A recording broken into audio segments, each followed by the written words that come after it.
करेंगे, मैंने चिंतन मंथन जारी है। हम चाहेंगे कि एक जिस तरह से जम्मू कश्मीर में देख रहा हूँ आम आदमी पार्टी वह चुनाव लड़ रही है और साथ साथ हरियाणा में भी प्रत्याशी दे रहे हैं और आने वाला दिन में महाराष्ट्र में भी खड़े करेंगे। और आज जिस तरह से दिल्ली में 3 बार मुख्यमंत्री अरविंद केजरीवाल के नेतृत्व में हुई आम आदमी पार्टी सत्ता में जो है सत्तारूढ़ बने और हरियाणा ये पंजाब में भी सरकार में अपना झंडा फतह की है, तो झारखंड में मैं उसको आमंत्रित करता हूं कि आज चाहिए कि इसी समान विचारधारा के लोग जो भाजपा विरोधी लोग हैं, भाजपा की मानसिकता है, भाजपा देश को तोड़ना चाहती है, बाकी लोग देश को जोड़ना चाहते हैं, संविधान बदलना चाहती है भाजपा और बाकी लोग संविधान को बचाना चाहते हैं। ऐसे शक्ति में से मैं आम आदमी पार्टी को देखता हूं और अरविंद केजरीवाल के नेतृत्व को देखता हूं।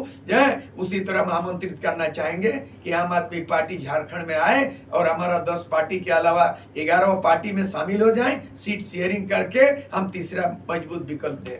लेकिन सर आप को मालूम होगा जो आम आदमी पार्टी है इंडिया गठबंधन का रूप है, तो ऐसे में कैसे हो सकता है जब आप इंडिया गठबंधन के साथ नहीं जाना चाहते? नहीं, हम मेरे विचार से इंडिया गठबंधन की जरूरत लोकसभा चुनाव के मद्देनजर बना था। लोकसभा चुनाव संपन्न हो चुकी, सरकार बन चुकी है।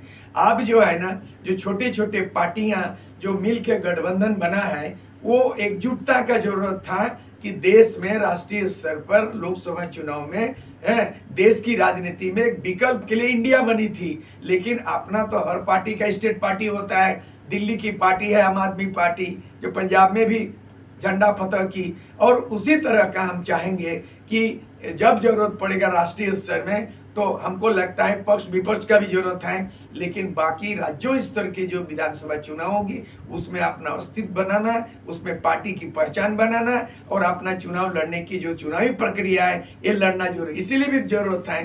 तालमेल नहीं बनता भी भारतीय मैंने चुनाव आयोग का मापदंड होता है कि आपको अगर लगातार चुनाव नहीं लड़ेंगे और राज्यों में अगर उनका 4% वैलिड वोट नहीं देते हैं, अगर 3-4 गो एमएलए नहीं जीतते हैं, तो स्टेट पार्टी का मान्यता नहीं मिलेगा।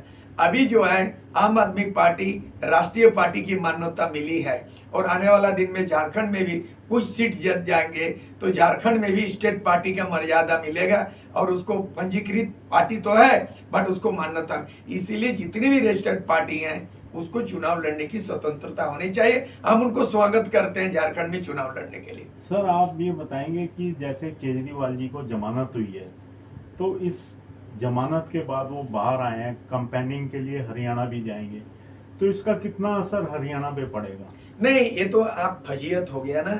जैसे अभी ईडी वाला मामला, ईडी के शिकायत पर आरोप पत्र देने के बावजूद जो है झारखंड के मुख्यमंत्री माननीय हेमंत सोरेन की बेल हो गई, तो उनके कब तक बेल कर सकते हैं? सुप्रीम कोर्ट ने यह भी कमेंट्स किया है कि किसी को जब तक आरोपित आदमी पे माने दोष सिद्ध नहीं हो जाता, आरोपित किसी व्यक्ति पे दोष सिद्ध नहीं हो जाता, तब तक उसको जेल में कैद करना, बेल नहीं देना, ये संविधान में ऐसा प्रावधान नहीं है। तो अब झारखंड के मुख्यमंत्री हेमंत सोरेन को भी बेल मिला। देर सवेर शराब मामले में, शराब के स्कैम में जो हुआ है उसमें मामले में उसको बेल मिल गया, तो बेल मिल गया, अभी ट्रायल चलेगी। इसीलिए किसी भी मामले में किसी आरोपित आदमी को बेल नहीं देना, कि कहीं भी सीआरपीसी, आईपीसी या संविधान का कोई पैनल कोड या संविधान के धारा उपधारा में ऐसे उल्लेखित नहीं है। लेकिन सर ये बताइए हरियाणा में इनका क्या इफेक्ट पड़ेगा? जो कैंडिडेट होंगे उन मतलब कैंपेनिंग के लिए जाएंगे केजरीवाल जी, तो क्या लगता है कि इनको कुछ सीट्स मिल सकती है? बहुत सीट मिलेंगे, इसको मिलेगा। इसमें बेल मिलना अपने आप में बहुत बड़ी आज़ादी मिली है, बहुत बड़ी आज़ादी मिली है।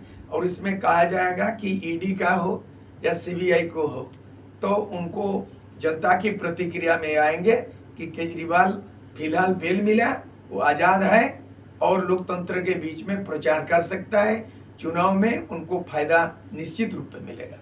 शुक्रिया।